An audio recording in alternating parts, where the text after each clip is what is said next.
The bell struck 13. Winnie Hale had her key in her own shop door and her mind on nothing in particular, and the 12th stroke came off the tower and rolled down Washington Street the way it had every night of her life. She waited for the quiet that always came after. What came instead was a 13th. She stood in the doorway with the key still in the lock and the rain coming off the awning onto the back of her neck. 12 was the city. 13 was not a number that tower had. 13 was a machine with somebody's hands on it. She left the key where it was. The service door at the base of City Hall took her 3 tries in the dark. 190 steps went up inside the stone, in a spiral so tight her shoulders brushed both walls, and she climbed them without counting, because she had not needed to count them since she was 9 years old, and her father let her carry the rag, while he carried the oil. At the top the stair opened into the clock room, and the clock room looked exactly the way it always looked, and every part of it was wrong. It was a room the size of a small chapel, and one whole wall of it was the inside of the glass dial 12 feet across, frosted white, with the light of the whole downtown pressing against it. That was what the room did at night. It turned the city into a lamp and hung it on the wall, and everything inside came out reversed, pale, where it should have been dark so that a person standing in it looked like something printed on film and never developed. The going train was beating. She heard it before she was through the doorway. The long, dry stroke of the pendulum on its steel suspension, 28 feet of it, hanging down the shaft below the floor. But the beat sat wrong against the strike. She knew that the way other people know a voice on a telephone. The going train and the strike train were 2 machines that had agreed to be one machine, and they had stopped agreeing. She laid her palm flat on the great wheel brass chest high, cold as a windowsill, and the arithmetic arrived before she wanted it. 4 minutes. The going train was 4 minutes behind where it had been an hour ago. And it had not lost them because a clock that loses time loses it a second at a swing and does not do it in one bite. Somebody had put a detent into that gear, held it, and let it go. Then she saw the man on the floor. He lay on his side in the dust between the great wheel and the frame, in a black overcoat gone black, in a second darker way down one side his right hand, still up on the detent lever above his shoulder, holding it as if he had reached for the one thing in that room that would take his weight. Winnie did not scream. 8 years alone at the tops of towers had taught her that screaming in a stone room only tells you how alone you are. She crossed the floor and crouched. His eyes were open. They came around and found her unhurried, and that was worse than the blood, because a dying man's eyes hurry. "Do not," he said. "You are bleeding. I am aware of it. I am calling for a truck. You are not." The tone was a man reading out the time of day. "Give me your hand." She did not give him her hand. She got a shoulder under his arm heavier than she was ready for, and got him up against the frame with his back to the cast iron, and he made no sound the whole way except one short breath through the nose. Up close there was the hole through the coat low on the left, and where he had been keeping his hand on it, and she understood he had let go of himself in order to hold that lever. "Who else holds a key to this room?" he said. "You need a hospital. Who else holds a key?" "Nobody." "That is a lie." "It is not," Winnie said. "The city keeps one in a lockbox in the annex basement, and that box has not been opened since the year my father died, and I would know because they call me when it is. 2 keys. He had one, I have it." He considered her a while. There was nothing in it that wanted anything from her. It was how a man studies a lock he means to open. "Then you are going to put this room back," he said. "Back. The way the last person left it. Exactly." He moved his head a fraction toward the floor, toward the dust, and the effort of it showed in one corner of his mouth. "Including the 4 minutes. That is a machine that runs a city. It has been 4 minutes off since 11:30, and nobody in Providence has died of it," he said. "You have until it gets light." Winnie stood up. She should have gone back down the stairs. She thought about it in a clear, orderly way, standing in the negative light with a stranger bleeding on the floor of her father's clock room. Then her eyes went past him to the floor. The dust. A line of boot prints crossed it in from the stair door and straight across the room to the glass. Not wandering, not searching, a man walking a route he had walked before. At the end of them, at the exact height of a standing person's face, one pane of the frosted glass had been scraped clean, a patch the size of a hand. "Those are not your shoes," she said. "No." "Whose are they?" "Leave them," he said. "Do not stand in them. Do not sweep them. When you are finished, I want a man to walk in here and see an empty room." And that was when she understood what she had actually been asked to do, and the cold of it went through her faster than the rain had. She was not repairing a clock. She was rebuilding a room. And the person whose traces she was being ordered to preserve carefully in the dust was not the man bleeding against the frame. "You want him to come back?" she said. Theodore Basque did not answer. He got his hand back over the hole in his coat and watched her and waited. She worked for 4 hours. He never sat down. That was the thing she kept coming back to afterward, in daylight, in the ordinary world where such a thing was impossible. He stood the whole time, with his shoulder against the iron frame, and the dark patch under his hand grew and stopped growing, and grew again. Twice she told him to sit down, and he looked at her until she turned back to the work. He talked, though, quietly from 4 feet behind her right shoulder, and none of it was conversation. "How many times have you been up here this year?" 11. Winding is weekly. Regulation is monthly. "Who comes with you?" "Nobody. There is one contract, and it has one name on it," Winnie said into the works with a bronze key on the winding square. "It has had a hail on it since 1968. That is why the city keeps calling a woman who charges them what a plumber charges to keep 5 towers alive." 5. City Hall and 4 bells. Holy Rosary St. Bede Grace Church and the old ironworks on Eddy Street that is not rung since before I was born, and that I keep oiled anyway because it is on the paper. "And your father did the same 5. "He did. 22 years, she said. "Then he was sick for a year, and then he was dead." She heard him take that in. The room went quiet behind her a while, and his next words came down a notch, into something more careful, and she mistook that for kindness for about 6 seconds. "Then for 22 years, everything in this room went through one pair of hands," he said. "And now it goes through yours." "Yes." "That is a very small number of people," Theodore said, "for a room like this." She understood him then. She stopped with the key in her hand and turned all the way around, and her face was hot, and she was aware of exactly how far she was from the door. "Say it out loud," she said. "I have not said anything." "You have been saying it for 2 hours. Say it in words, and I will answer it in words."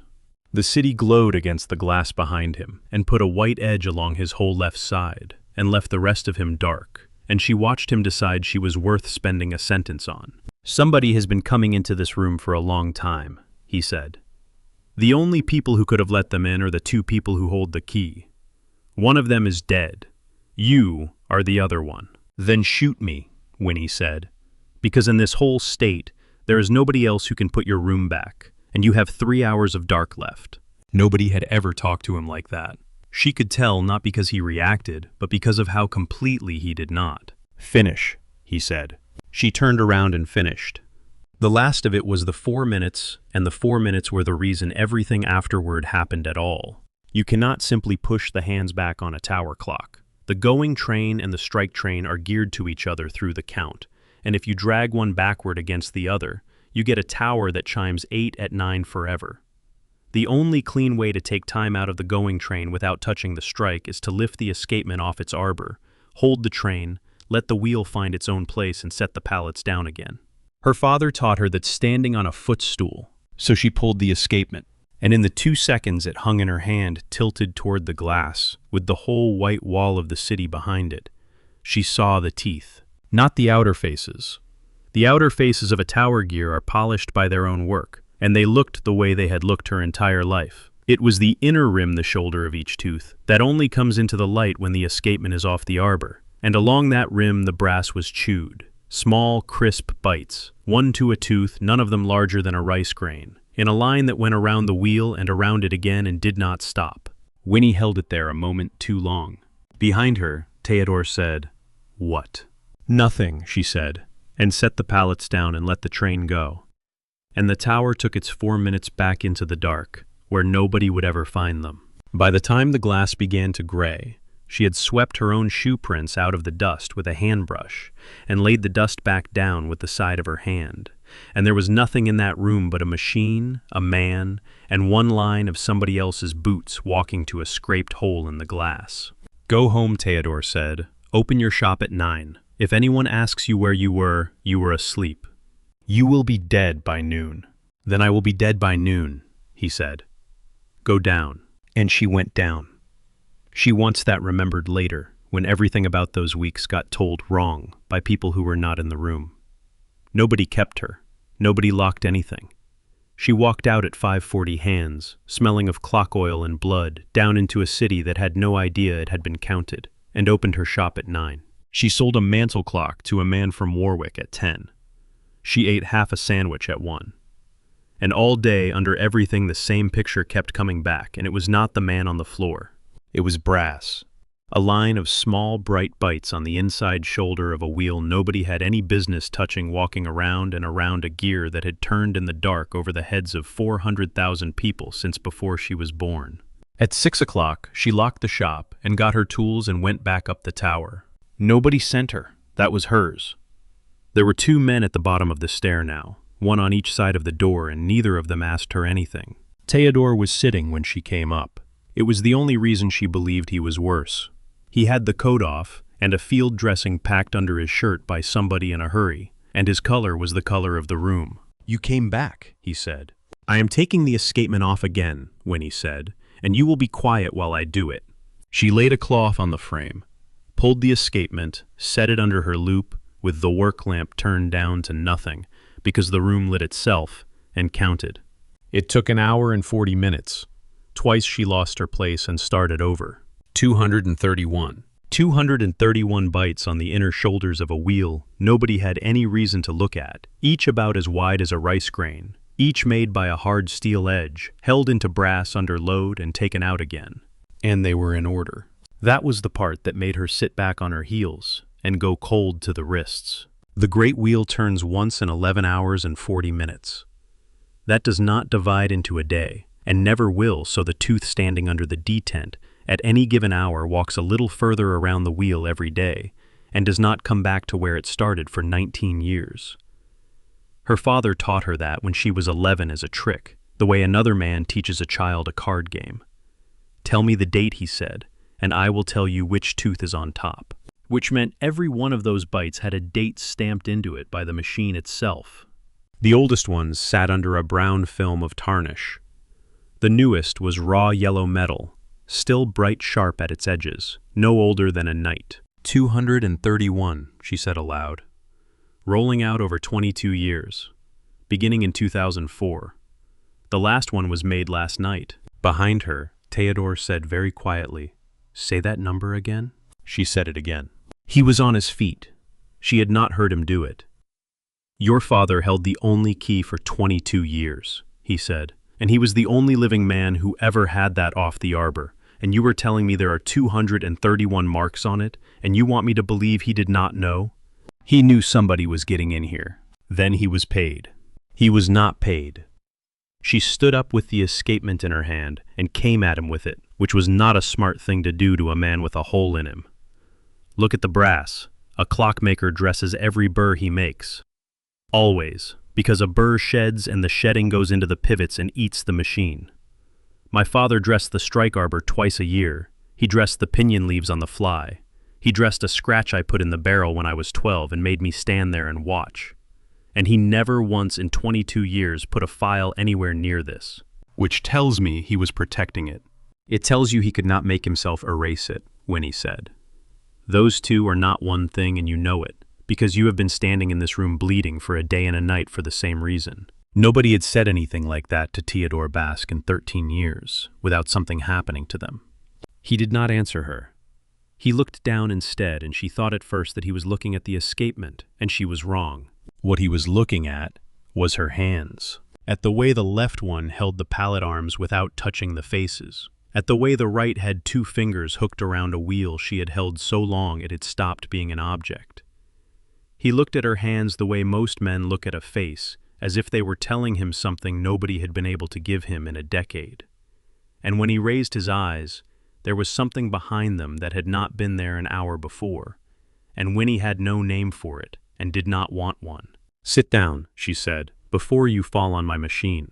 She took him to her shop at 2 in the morning in her own van, with the tool roll on his lap. That was hers too. He told her to leave him in the tower. She said the tower had no water and no heat, and a dead man in it by Thursday would be harder for everyone to explain than a live one in a back room on Chalkstone Avenue. And then she drove. The back room of Hale & Son was 9 feet by 11 and had not had a sun in it in 2 years. A bench under a window. A wall of movements hanging on nails by their pillars' brass rib cages with their hearts taken out. A cot because there had always been a cot. She boiled water and cut the shirt off him and cleaned what a hurried man had packed badly, and Theodore looked at the ceiling and made no sound at all. And afterward, he slept sitting up against the wall with one hand flat on his own chest, like a man holding a door shut in his sleep. In the morning she opened at 9 because a shop that does not open is a shop that gets talked about. She did her rounds that week too, all 4 bells, because a contract is a contract and because she wanted the sky. March in Providence goes green in the 2nd week, and the restoration crews go up with it. On Wednesday she came around the corner at Holy Rosary, and there it was. Pipe scaffold, rising up the north face in bright new sections, tarps snapping, winch running, the same yellow rig that came every spring for the pointing and the flashing. They were the only outfit the city let put a hand on the towers, and had been for 20 years. A man on the 3rd lift in a harness was running a rope through a descender, and he lifted 2 fingers off the rope when he saw her, and Winnie lifted 2 off her tool roll, and that was the exchange the way it had been every spring for 8 years. She had been within arm's reach of that man 20 or 30 times in her life. She had never heard his voice, and she did not know his name. He told her on the Thursday. Not because she asked. She had stopped asking. She came in at 7 with soup, and he sat on the cot, shirt open, elbows on his knees, and he said, 13 years ago somebody photographed me walking through a door. Winnie set the container down. She did not move at all. There is a back entrance to the federal courthouse on Exchange Terrace, Theodore said. Not a public door. One kind of person goes through it, and everybody in this city knows what kind. Marshals bring them in at 4 in the afternoon, because at 4, the plaza is full and nobody looks up. You went through it. At 4 in the afternoon, on the 11th of October, he said, my brother had been in the water off Fields Point for 6 days. The medical examiner shares a corridor with the marshals. When they finally let a family come and put a name on what they had, they walked me in through that door because it was raining, and it was the door that was open. He looked at his hands. 50 minutes in that building, 40 of them in a room with a folding table and my brother's watch in a bag. And somebody took a picture. From above in daylight, close enough to count the buttons on my coat, he said. Inside a month there was a copy of it in the hands of every one of the 6 families in this state, including mine. I have never held one. I have had one held up in front of my face in 4 different rooms by 4 different men who wanted to see what I would do. He said the next part with no weight on it, which was how she learned it was the center of him. There is nothing on earth I can say to a photograph. I cannot prove why a man walks through a door. I have spent 13 years being a man who has to be watched. I buried my brother on a Tuesday, and by Friday, I was the one who might have sold him. Winnie sat down on the stool.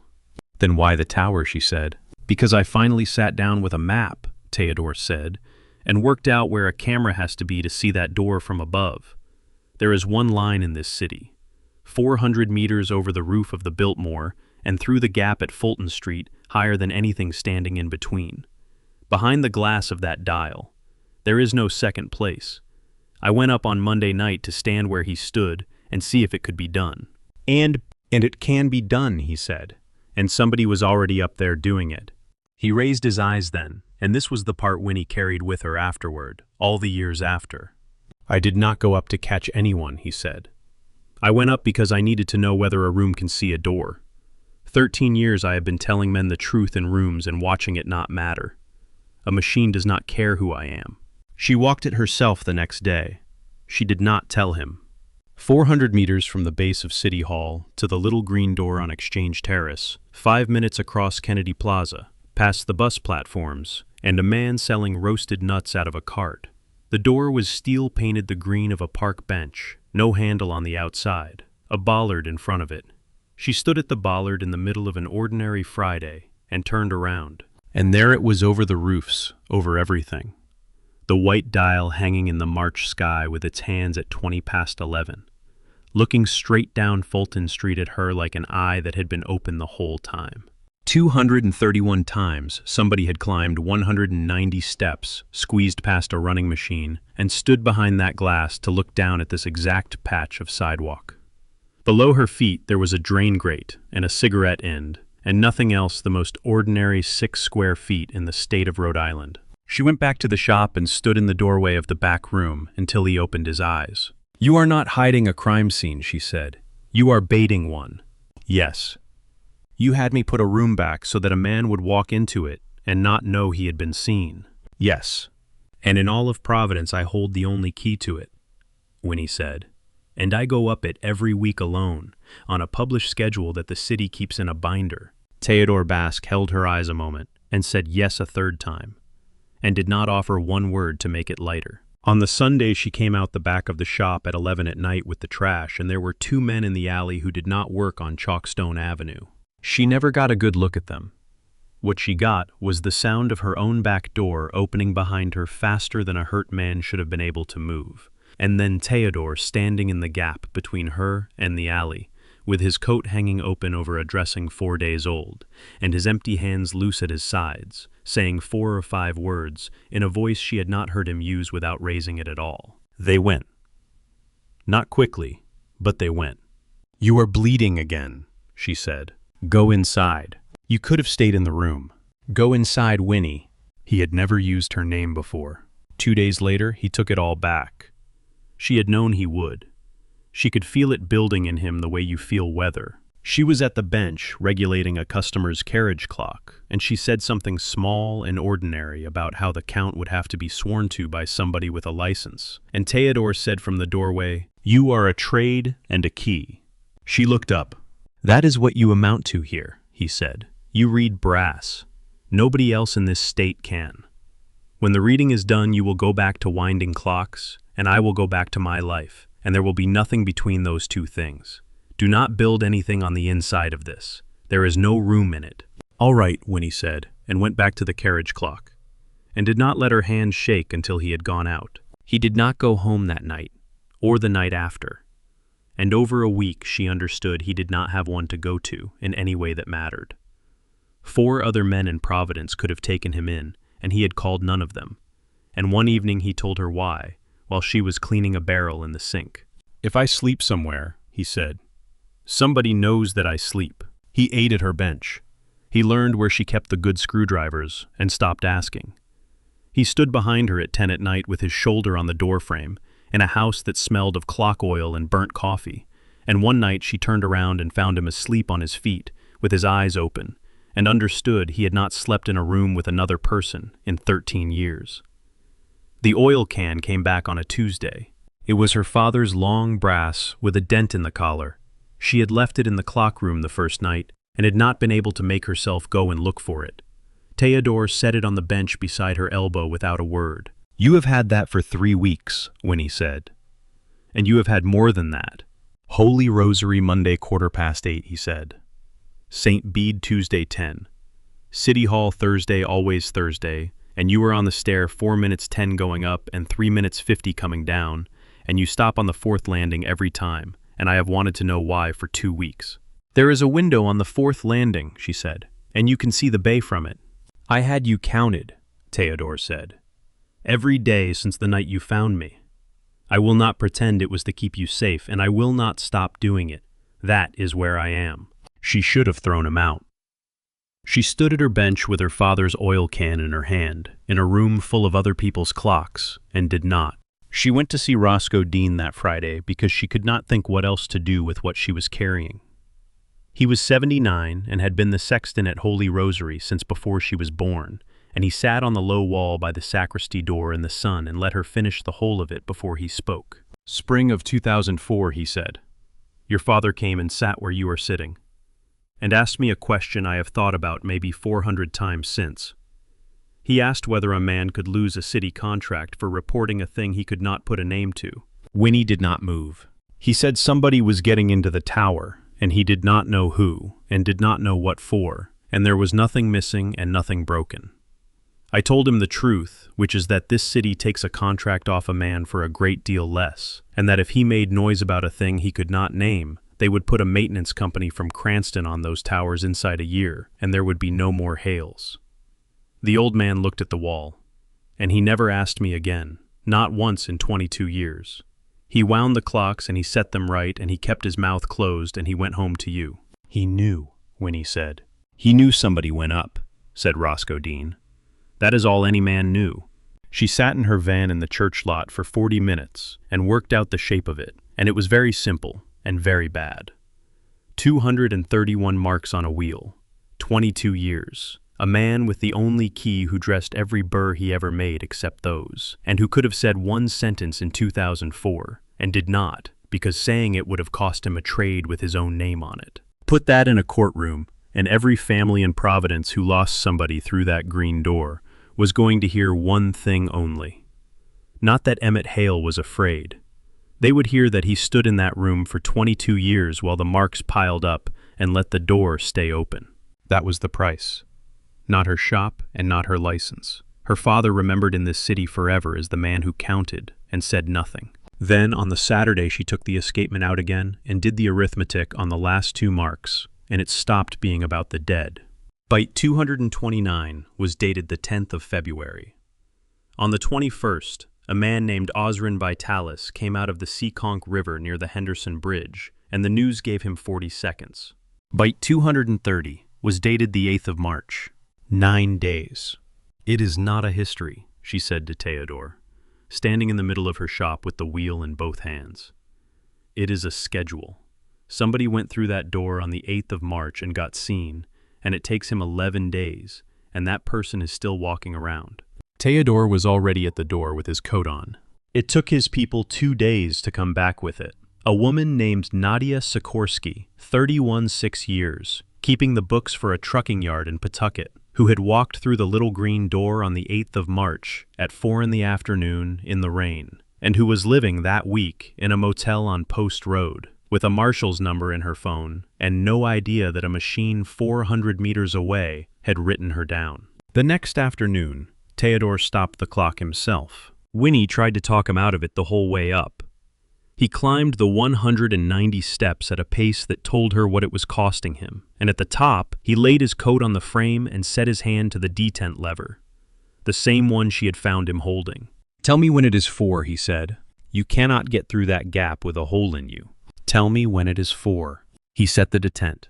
The great wheel came up against it and stopped, and the room fell into a silence Winnie had never once heard in her life, and the pendulum stood dead in the shaft below the floor, and Providence lost 4 minutes it would never get back.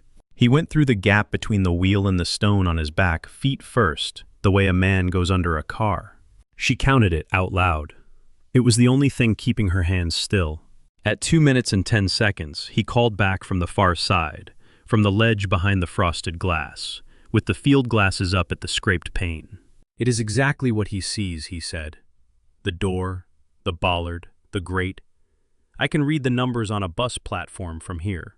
2 minutes 40. There is a man standing at the bollard. Winnie's hand tightened on the detent. 3 minutes. He is not waiting for a bus, Theodore said. He has held that spot the entire time I have been looking at it, and he is not looking at the door. A pause the length of a breath. He is looking up here. 3 minutes 30. Theodore. He has just lifted 2 fingers, Theodore said.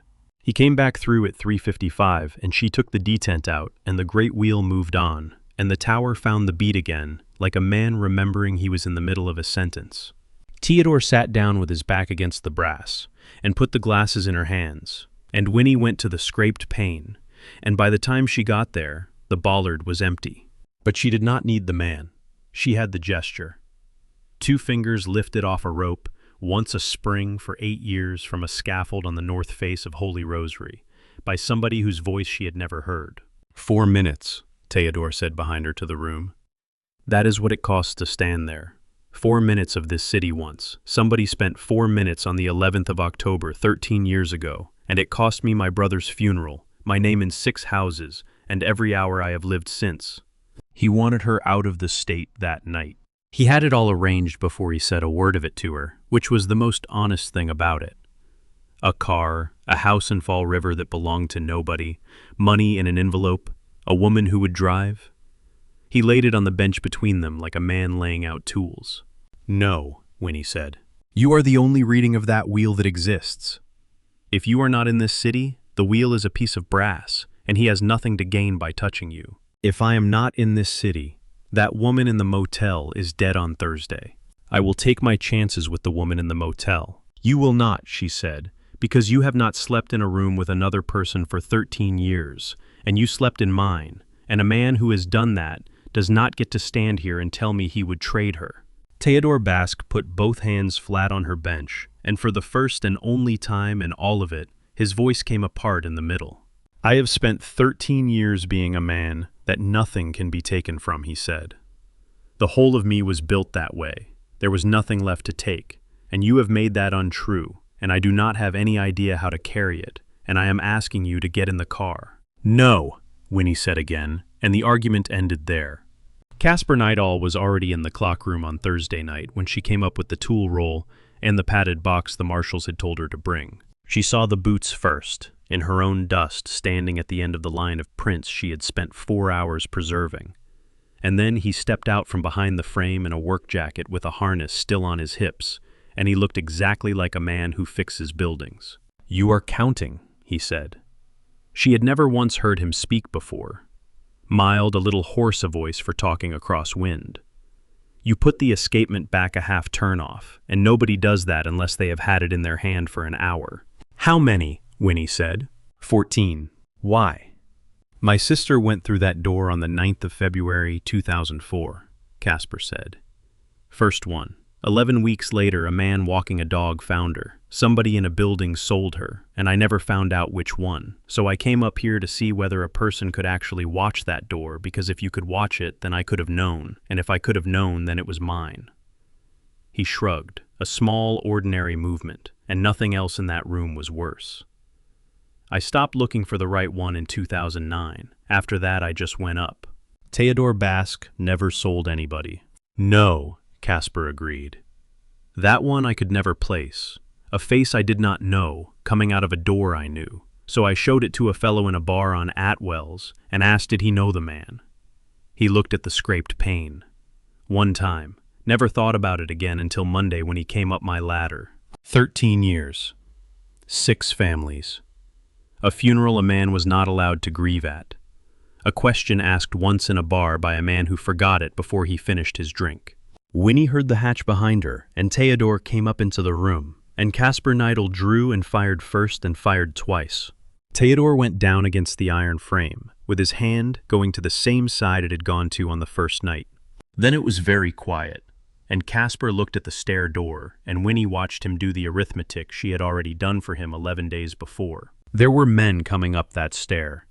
The only other way off the tower was the west ladder, and the west ladder hatch sits beyond the great wheel. And to reach it, a man has to put the detent in, hold the wheel, and get his arm and shoulder through the gap. He did it left-handed fast with the gun still in his right, the way a man does a thing he has done 231 times. Winnie was standing at the detent lever. She took it out. The great wheel is 400 pounds of brass, with a full weight on the barrel, and 11 hours and 40 minutes of patience in it. And it does not hurry, and it does not stop. The room filled with a sound she never described to anybody afterward. 232, Winnie said. Then she was on the floor beside Theodore, with both hands pressed under his ribs, and her forehead against his shoulder, saying the times out loud the way she had counted the 4 minutes, because counting was the only thing her mouth still knew how to do. The stair filled behind her.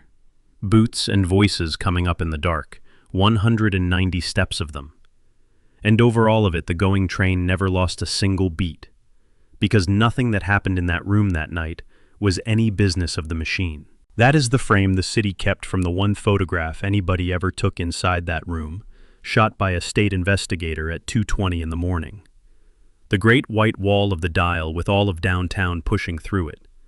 Winnie Hale with her whole palm and one side of her face flat against the scraped pane, looking straight down at a small green door 400 meters away. Theodore basked behind her, leaning on the brass wheel at chest height, one hand clamped over his side, and blood down the whole length of his sleeve, his eyes not on her and not on the stair, but on that hand-sized hole in the glass. And between the two of them, printed clean across the dust of the floor, a line of another man's boots walking straight to it. He took her hand in the ambulance, not her wrist and not her sleeve. He got his fingers into hers and held on, and he had never touched her, not in 9 weeks, not when she cut his shirt off him, and not when he stood in a doorway on Chalkstone Avenue and made 2 men leave an alley. "You were a trade and a key," he said. "I remember. I have been lying in every room I have stood in since I was 28, Theodore said, "and that was the only one that ever cost me anything." Nadia Sikorsky is 32 now and lives somewhere with a lake. The escapement went into a federal courtroom in a padded wooden box, and a woman with clock oil under her fingernails explained to 12 people why a wheel that turns once in 11 hours and 40 minutes writes its own dates. It took 2 hours, and nobody breathed. 14 names came off it. So did an afternoon 13 years old bite 118 the 11th of October at 4, made by a man on a ledge with a camera, which is not the same thing as a man selling his brother. Her father's name went in too, the way she knew it would, and stayed in the papers 9 days. Somebody put paint on her shop window in April, and somebody else scrubbed it off before she got there, and never said who. She has never once said Emmett Hale was innocent. What she says when anybody asks is that he was frightened of losing the only thing his family had, and that he was a better clockmaker than a brave man, and both are true at once. She still holds the contract. All 5 towers. City Hall on Thursdays. Theodore comes with her now. He carries the oil which she allows, and tries to carry the tool roll which she does not. He stops on the 4th landing where the window looks at the bay, because she always stops there.